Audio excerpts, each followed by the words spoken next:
La plupart des volontaires venus prêter main forte pour cette collecte de déchets en a entendu parler. C'est même ce qui les a poussés à venir ce matin-là. On cherche des petites billes. On a préparé pour ramasser des billes de plastique. On regarde par terre sur le sable et puis on essaye de faire la différence avec les coquillages. Ces granulés de plastique sont en effet arrivés massivement sur le littoral atlantique ces dernières semaines. Alors Surfrider Foundation, à l'origine de cette initiative Océane, sur la plage des Conches à Longeville-sur-Mer, a voulu sensibiliser la population sur le sujet.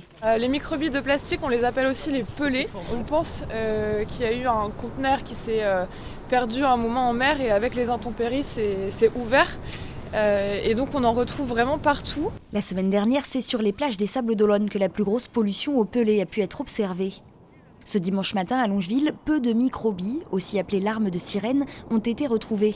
Mais cela ne veut pas dire que la pollution a disparu. Là actuellement je crois que le gros du dépôt se retrouve à Noirmoutier en ce moment, mais cette matière plastique c'est la matière première pour fabriquer après tous les matériaux plastiques qu'on utilise dans la vie quotidienne. Quand on voit que des collègues d'Antenne Bretonne en ont ramassé 60 ou 75 000 en une journée, même si nous aujourd'hui on n'en trouve pas, c'est peut-être parce que nous notre intervention arrive plus tard par rapport au déferlement de cette vague plastique.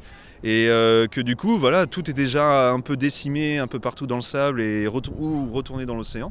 Et maintenant, c'est beaucoup plus compliqué de les trouver, quoi. La semaine dernière, le maire des Sables d'Olonne ainsi que la présidente de la région des Pays de la Loire ont décidé de porter plainte contre X.